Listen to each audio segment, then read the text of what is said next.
नमस्कार विद्यार्थी मित्रांनो, तर या लेक्चर मध्ये आपल्याला मर्कंटाईन लॉ मधील चौथा टॉपिक घ्यायचा आहे. म्हणजे चौथा टॉपिक सुरू करावायचा आणि तो म्हणजेच काय, युनिट 4 पार्टनरशिप ऍक्ट 1932, त्यालाच मराठीमध्ये म्हणता येईल भागीदारी कायदा 1932. यामध्ये आपण अगोदर प्रस्ताविक स्वरूपामध्ये माहिती पाहू. तर बघा, प्रस्ताविक किंवा प्रस्तावना म्हणता येईल, इंट्रोडक्शन पार्ट. तर बघा, आज आपण व्यापार संघटनेचे अनेक प्रकार पाहत असतो. व्यापार संघटनेचे प्रकार म्हणजे व्यापार करण्यासाठी जे काही ऑर्गनायझेशन असतात, हे लक्षात. आता हे ऑर्गनायझेशन किंवा जे काही ट्रेड करतात संघटना किंवा व्यापार विषयक ज्या काही संस्था कार्य करत असतात, त्यांचे अनेक प्रकार पडतात किंवा अनेक प्रकार सांगता येऊ शकतात. कोणते?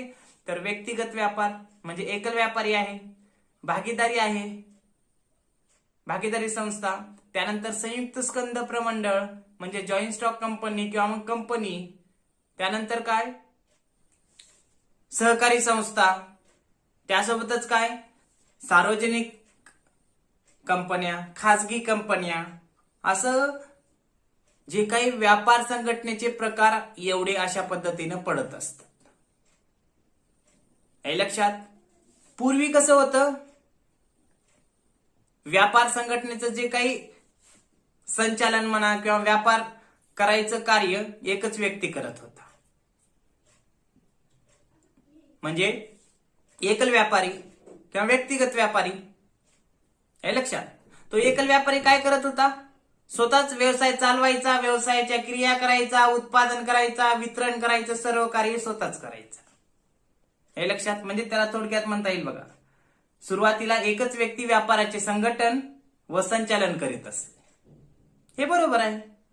पण त्यानंतर काय झालं, व्यापाराचा विस्तार झाला, उत्पादनाची मागणी वाढली. हे लक्षात. शक्ती साधने किंवा यंत्रसामग्री मोठ्या प्रमाणावर वाढली, उत्पादनाला ग्राहकांची मागणी वाढली. आता ग्राहकांची मागणी वाढली तर त्यांना सप्लाय किंवा मग त्यांच्या मागणीनुसार पुरवठाही करायला आवश्यक आहे ना, केला पाहिजे ना. त्यासाठी उत्पादन करायला पाहिजे. मग उत्पादन जर करायचं असेल तर त्यासाठी काय, जे काही यंत्रसामग्री असेल, भांडवल असेल किंवा इतर जे काही आवश्यक बाबी असतात, त्यांची आवश्यकता भासते. आणि ती आवश्यकता त्या एकल व्यापाऱ्याकडून किंवा मग व्यक्तिगत जे काही व्यापार असतो त्यामध्ये काय, त्यांच्या मार्फत तेवढं भांडवल म्हणा, यंत्रसामग्री म्हणा, ते गोळा करणं अशक्य होऊ लागलं. हे लक्षात. त्यानंतरच पुढे सांगता येईल, मागणी तर वाढलीच वाढली, बाजारपेठेचा विस्तार मोठ्या प्रमाणावर होऊ लागला. आणि बाजारपेठेचा विस्तार होऊ लागला तर त्या बाजारामध्ये विकण्यासाठी किंवा ग्राहकांना वस्तू पुरवठा करायचा असेल तर उत्पादनही त्या पद्धतीचं असलं पाहिजे. हे लक्षात. म्हणजे बाजारपेठेचा विस्तार झाला. पहिली बाब काय, की एकल व्यापारी संस्था होती, तोच संघटन करायचा, तोच संचालन करत होता. पण कालांतराने काय बदल दिसून आला. कोणता बदल, की मोठ्या प्रमाणावर यंत्रसामग्री म्हणा, शक्ती साधने म्हणा, मोठ्या प्रमाणावर व्यवसायात येऊ लागली. त्यासोबतच बाजारपेठेचा विस्तार झाला. आता वाढता व्यापार किंवा वाढत्या व्यापारासाठी भांडवलाची आवश्यकता आहे आणि ही भांडवलाची आवश्यकता पूर्ण करणं त्या एकल व्यापाऱ्यामार्फत होत नव्हतं. त्यासाठी काय, दुसरा प्रकार आला. कोणता? भागीदारी संस्था. आता ही भागीदारी संस्था कोण चालू शकते, कोण चालू शकत होतं, हे सुद्धा विचारात घेणं गरजेचं आहे. कारण एकल व्यापाऱ्यामध्ये काय, एकच व्यक्ती होता, तोच व्यवसायाचं संघटन किंवा मग संचालन करत होता. मग या भागीदारी संस्थेमध्ये जे धनवान आहेत, त्यासोबतच काय, ज्यांना संघटन कौशल्य माहीत आहेत, असे व्यक्तींचा समूह एकत्र आला आणि यांनी काय केलं, या भागीदारी संस्थेची स्थापना केली. आणि या भागीदारी संस्थेची स्थापना करून काय, व्यापार म्हणा, व्यवसाय हे लोक करू लागले. म्हणून या ठिकाणी सांगता येऊ शकते की जे काही एकल व्यापाऱ्यामार्फत भांडवलाची उभारणी म्हणा, यंत्रसामग्री म्हणा किंवा उत्पादन कार्य म्हणा किंवा संचालन करणं अशक्य होत होतं, किंवा मग ज्या ठिकाणी एक पेक्षा जास्त व्यक्तींची आवश्यकता भासत होती तेव्हा एकल व्यापारी कुठंतरी कमी पडत होता. अशा वेळेस हे भागीदारी प्रकार अस्तित्वात आला. हे लक्षात. त्यासोबतच पुढे सांगता येऊ शकते. आता हे भागीदारी जो काही कायदा तर 1932 ला आलेला आहे, पण हे जे काही धनवान किंवा श्रीमंत लोक असतील किंवा मग ज्यांच्याकडे व्यवसाय चालवण्याचं कौशल्य होतं, संघटन कौशल्य, हे लोक काय करू लागले, एकत्र आले. म्हणजे 2 किंवा अधिक व्यक्ती एकत्र आले, म्हणजे व्यक्तींचा समूह एकत्र आला. कोणत्या? जे धनवान आहे, जे भांडवल पुरवठा करू शकणार होते ते, ज्यांना संघटन कौशल्य माहित होतं ते एकत्र आले आणि एकत्र येऊन या भागीदारी संस्था किंवा मग या भागीदारीची निर्मिती केली, भागीदारी व्यवसाय करण्यासाठी. हे लक्षात. आता जे काही हे व्यक्तींनी जी काही संस्था उभारलेली आहे त्याला काय म्हणायचं, तर भागीदारी संस्था या नावानं ओळखलं जाते. हे लक्षात. म्हणजे हे संघटन भागीदारी या नावानं ओळखले जाते. आता हे भागीदारी संस्था उभारली, ठीक आहे, पण आता ह्या भागीदारी संस्थेचं नियमन करण्यासाठी व्यवसाय चाललाय, पण त्याला नियम अटी काही असल्या किंवा मग काही रूल्स जर असले तर ते व्यवसाय कायमस्वरूपी दीर्घ कालावधीपर्यंत चालू शकतो, बरोबर. अन्यथा व्यवसाय सुरू करायला केलाय, त्याला काही नियमन नाही, काही अटी नाहीत, कुणीही आपल्या मनाप्रमाणे कारभार करत आहे, ते व्यवसाय फायद्यात चालेल का? नाही, तोट्यात चालतो, नुकसान होऊ शकते व्यवसायाला. म्हणून भागीदारी संस्थेचे नियमन आणि नियंत्रण करण्यासाठी एक कायदा अस्तित्वात आला. तो कायदा म्हणजेच काय, एक जे काही भागीदारी कायदा आहे 1932 अस्तित्वात आला. पण हा कायदा अस्तित्वात येण्या अगोदर या भागीदारी संस्थेसंबंधित काही नियम किंवा तरतुदी या भारतीय करार कायदा 1872 म्हणजे इंडियन कॉन्ट्रॅक्ट ऍक्ट 1872 मध्ये भाग किंवा चॅप्टर 11 त्याच्यामध्ये सेक्शन 239 ते 266 हे एवढे कलम, कोणते 239 पासून 266 पर्यंतचे कलम सर्व भागीदारी संस्थेबाबतीत होते भारतीय करार कायदा 1872 मध्ये. पण त्यानंतर कालांतराने काय झालं, 1930 ला माल विक्री कायदा स्वतंत्रपणे अस्तित्वात आल्यानंतर भागीदारी संस्थेसाठी सुद्धा स्वतंत्र कायद्याची आवश्यकता भासू लागली. त्यासाठी 1932 साली हा कायदा अस्तित्वात आणला गेला किंवा स्वतंत्रपणे पास करण्यात आला. आता ह्या कायद्याची अंमलबजावणी कधी करण्यात आली, तर या कायद्याची अंमलबजावणी 1 ऑक्टोबर 1932 ला करण्यात आली. आता हा कायदा जम्मू काश्मीर वगळता संपूर्ण भारतभर किंवा मग भारतासाठी लागू करण्यात आला. पण हा कायदा म्हणजे कोणता, पार्टनरशिप ऍक्ट 1932 किंवा मग पार्टनरशिप ऍक्ट 1932 यामधील कलम 69 हे भागीदारी संस्थेच्या नोंदणी बाबतीत आहे. म्हणजे भागीदारी संस्थेची नोंदणी ही कंपल्सरी नसते किंवा मग बंधनकारक नसते, ही एक ऑप्शनल असते, ऐच्छिक स्वरूपात असते. म्हणजे नोंदणी करू वाटली तर करू शकता किंवा करू वाटत नसेल तर करणं गेलं तरीही चालते. मग हे कलम 69 1 वर्षानं लागू करण्यात आलं. कोणतं,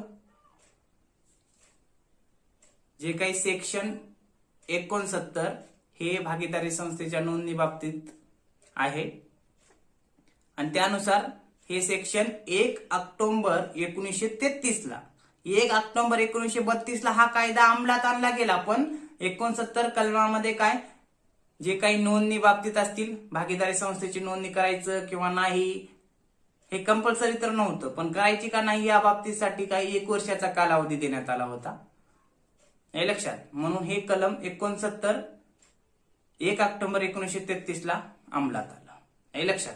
त्यासोबतच पुढे सांगता येईल काय, हे व्यवसायाचा विस्तार होत गेला, व्यवसायाचा व्याप वाढत गेला, म्हणून या भागीदारी संस्थेच्या कायद्याची आवश्यकता भासू लागली, हे लक्षात. त्याबरोबरच काय, हा भागीदारी कायदा स्वतंत्रपणे अस्तित्वात आणला. आता या भागीदारी संस्था किंवा भागीदारी संस्था अस्तित्वात आल्यानंतरच भागीदारी कायदा अस्तित्वात आला 1932 ला. हे लक्षात. आता ह्या भागीदारी संस्था पूर्वी पण अस्तित्वात होत्या ना 1932च्या अगोदर, कारण 1872च्या करार कायद्यामध्ये या भागीदारी संस्थेच्या संचालनासाठी किंवा मग नियमनासाठी कलम दिलेले आहेत. कलम 201 म्हणजे भारतीय करार कायदा भारतीय करार कायद्यामधील भाग 11 मध्ये कलम 239 ते 266 या सेक्शन मध्ये या भारतीय जे काही भागीदारी संस्थेविषयी किंवा मग भागीदारी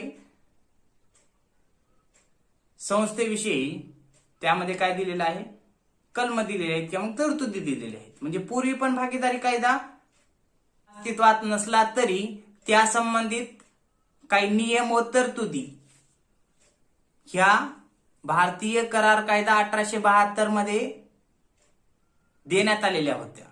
हे लक्षात. मी सांगितलं कलम 239 ते 266 या दरम्यान भागीदारी संस्थेचं नियमन करण्यासाठी काही कलम देण्यात आलेले होते आणि त्या नियमानुसार भागीदारी संस्था चालत होती. पण 1932 ला स्वतंत्रपणे या कायद्याची आवश्यकता भासू लागली आणि स्वतंत्रपणे या कायद्याची आवश्यकता भासू लागल्यामुळे काय करण्यात आलं, हा कायदा पारित करण्यात आला. आता पारित करण्यात आल्यानंतर आता हे भागीदारी संस्था बघा. आता भागीदारी संस्था चालवण्यासाठी किती सदस्यांची आवश्यकता आहे, किती मेंबर लागतात, तर भागीदारी संस्था चालवण्यासाठी किमान 2 मिनिमम 2 पर्सन्स. हे लक्षात. म्हणजे भागीदारी संस्था चालवण्यासाठी कमीत कमी 2 सदस्य किंवा मग भागीदारांची आवश्यकता असते. आता जास्तीत जास्त किती, तर आणखीन एक बाब इथे एक पॉइंट लक्षात ठेवायला महत्वाचा आहे. कोणता, आता भागीदारी कायदा 1932 मध्ये भागीदारी संस्था चालवण्याबाबतीत किती सदस्य असावे किंवा किती मेंबर असावे याविषयी भागीदारी कायदा 1932 मध्ये देण्यात आलेला नाही. म्हणजेच काय, जे काही पार्टनरशिप ऍक्ट 1932 मध्ये भागीदारी संस्थेमध्ये किंवा मग भागीदारी जे काही फर्म आहे पार्टनरशिप फर्म मध्ये जे काही पार्टनर्स असणार आहेत किंवा व्यवसाय चालवण्यासाठी जे काही भागीदार असणार आहेत यांची संख्या दिलेली नाही. आता ती कुठं दिली आहे, तर भागीदारी संस्था चालवण्यासाठी जे काही सदस्य किंवा मग जे काही भागीदार असतात याविषयी माहिती पूर्वी, हे लक्षात, पूर्वी म्हणजे काय, आता 2 कायदे आहेत. पूर्वीचा कायदा म्हणजे 1956 भारतीय कंपनी कायदा किंवा मग कंपनी ऍक्ट 1956. मी काय म्हटलं, भागीदारी कायदा 1932 मध्ये भागीदारांची संख्या भागीदारी संस्थेत किती असावी याविषयी काहीच दिलेलं नाही. मग कशात दिले, तर कंपनी कायदा 1956 मध्ये अगोदर दिलेलं होतं काय, की भागीदारांची संख्या भागीदारी संस्थेत किती असावी. तर आधी 1956 मध्ये किती होती हे सांगतो, नंतर 2013 मध्ये जो काही कायदा आलेला आहे कंपनी कायदा त्याविषयी आपण बोलू. तर बघा 1956 जो काही कंपनी कायदा होता त्या कंपनी कायद्यामध्ये भागीदारी संस्थेमध्ये भागीदारांची संख्या ही किती असावी, तर जे काही बँकिंग व्यवसाय करण्यासाठी भागीदार असणार आहेत त्यांची संख्या जास्तीत जास्त 10. हे लक्षात. म्हणजे बँकिंग बिझनेस करण्यासाठी जास्तीत जास्त 10 व्यक्ती असू शकतात याविषयी कंपनी कायदा 1956 मध्ये देण्यात आलेला आहे बरं का. आता नॉन बँकिंग किंवा सर्वसाधारण बिझनेस करण्यासाठी किंवा सर्वसाधारण व्यवसाय करण्यासाठी किती, तर बघा बँकिंग आधी बघू. बँकिंग व्यवसाय करण्यासाठी किमान 2 आणि जास्तीत जास्त 10 मेंबरची किंवा मग सदस्यांची किंवा भागधारकांची आवश्यकता असते. आता नॉन बँकिंग किंवा मग सर्वसाधारण जो काही व्यवसाय करण्यासाठी किती भागीदारांची आवश्यकता आहे, तर कंपनी कायदा 1956 मध्ये पण देण्यात आलेला आहे ह्याविषयी, की नॉन बँकिंग किंवा मग सर्वसाधारण व्यवसाय करण्यासाठी किती संख्या असली पाहिजे. तर सर्वसाधारण व्यवसाय करण्यासाठी भागीदारांची संख्या किमान 2 तर आपण अगोदरच सांगितलं. आता जास्तीत जास्त किती, तर जास्तीत जास्त 20 व्यक्ती एकत्र येऊन भागीदारी संस्था स्थापन करू शकतात किंवा करू शकत होते. हे याविषयी कशात दिलेलं आहे, कंपनी कायदा 1956 मध्ये दिलेला आहे. हे लक्षात, म्हणजे 3 गोष्टी लक्षात ठेवायच्या त्या बरं का. भागीदारी कायदा जो काय आहे त्याच्यात काही किती भागीदार असावे याविषयी माहिती दिलेली नाही. दुसरं, कंपनी कायदा 1956 मध्ये बँकिंग व्यवसाय करण्यासाठी भागीदारांची संख्या किमान 2 व जास्तीत जास्त कमाल 10. नॉन बँकिंग व्यवसाय करण्यासाठी म्हणजे सर्वसाधारण व्यवसाय करण्यासाठी किमान 2 आणि कमाल 20 हे झालं. आता तिसरी गोष्ट महत्वाची म्हणजे काय, कंपनी कायदा 2013. आता हा कंपनी कायदा 2013 अस्तित्वात आला. तर या कंपनी कायदा 2013 मध्ये भागीदारी संस्थेमध्ये किती सदस्य असावे याविषयी माहिती देण्यात आलेली आहे. पूर्वी 1956च्या कंपनी कायद्यामध्ये देण्यात आलेली होती, पण त्या कंपनी कायदा 1956 मध्ये बदल करून हा कंपनी कायदा 2013 तयार करण्यात आला. हे लक्षात. आता ह्या 2013 मध्ये सुद्धा भागीदारी संस्थेमध्ये किती सदस्य असावे, किती मेंबर असावे किंवा किती भागीदार असावे याविषयी माहिती देण्यात आलेली आहे. तर बघा, भागीदारी संस्थेमध्ये कंपनी कायदा 2013 नुसार किमान 2 कमाल 50. हे लक्षात. म्हणजे भागीदारी संस्थेमध्ये पूर्वी जे होतं किमान 2 आणि बँकिंग व्यवसायामध्ये 10 आणि नॉन बँकिंग मध्ये 20 असे मेंबर किंवा मग भागीदार लागत होते, पण त्यामध्ये बदल करण्यात आला त्या कंपनी कायदा 2013 मध्ये. आणि काय सांगण्यात आलं, भागीदारी संस्थेमध्ये किमान 2 हे जशाल त्याचं ठेवलं, पण कमाल 20 वरून 50 करण्यात आलं. म्हणजे सध्या जर सांगायचं झालं तर भागीदारी संस्था चालवण्यासाठी किमान 2 व्यक्ती चालू शकतात, तर कमाल किंवा मग जास्तीत जास्त 50 व्यक्ती एकत्र येऊन भागीदारी संस्था चालू शकतात. हे लक्षात. त्यासोबतच पुढे सांगता येईल, जर 50 पेक्षा जर जास्त मेंबर झाले तर ती भागीदारी संस्था इलिगल म्हणून ओळखली जाईल, बेकायदेशीर म्हणून ओळखली जाईल. हे लक्षात. आता त्यासोबतच पूर्वी कसं होतं, बँकिंग व्यवसाय करण्यासाठी भागीदारी संस्थेचा किमान 2 कमाल 10 होती. आता ती सुद्धा 8 काय कमी करण्यात आली आणि एकत्रितरित्या सांगण्यात आले या कंपनी कायदा 2013 मध्ये भागीदारी संस्था जर चालवायचा असेल तर किमान 2 आणि कमाल 50 व्यक्ती एकत्र येऊन हा भागीदारी संस्थेचा व्यवसाय चालू शकतात. मग तो बँकिंग असो किंवा नॉन बँकिंग असो, कोणताही व्यवसाय करू शकतात. हे लक्षात. म्हणून या ठिकाणी काय थोडक्यात या भागीदारी संस्थेमध्ये जे काही भागीदार असणार किंवा जे काही सदस्य असतात त्याविषयी माहिती सांगता येऊ शकते. आता व्याख्या बघा.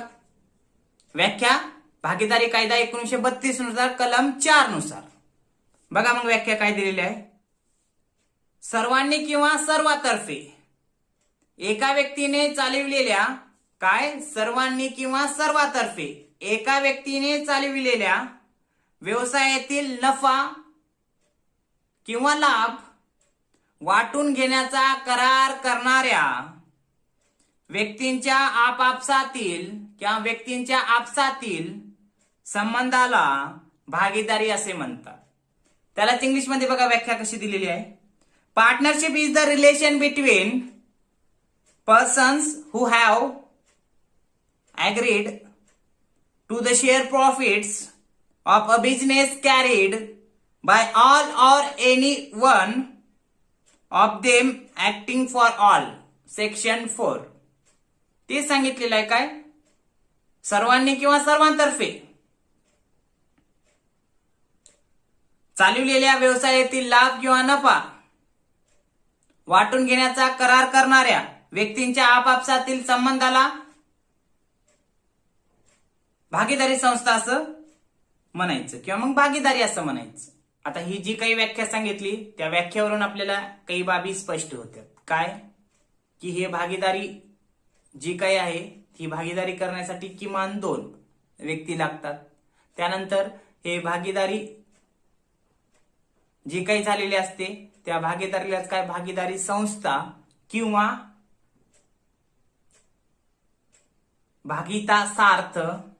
भागितासार्थ किंवा भागीदारी पेढी असं म्हणतात. त्यासोबतच या भागीदारी संस्थेमध्ये जे काही मेंबर काम करतात किंवा जे काही मालक असतात किंवा व्यक्ती असतात त्यांना काय पार्टनर्स म्हणजे भागीदार असं म्हटलं जाते. हे लक्षात. आणि या जे काही भागीदारांनी एकत्रित येऊन जो काही व्यवसाय चालवलेला असतो तो व्यवसाय चालवल्यानंतर जे काही व्यवसायाला नफा प्राप्ती होते ती नफा प्राप्ती काय त्यांच्यामध्ये जे काही करार झालेला आहे त्या करारानुसार काय ते आपापसात वाटून घेत असतात. हे थोडक्यात सांगता येऊ शकते. तर या ठिकाणी थोडक्यात प्रस्ताविक आणि ही कलम 4 नुसार व्याख्या सांगता येऊ शकते. तर पुढल्या लेक्चरमध्ये आपण यानंतरचा पॉइंट घेणार आहात. ओके.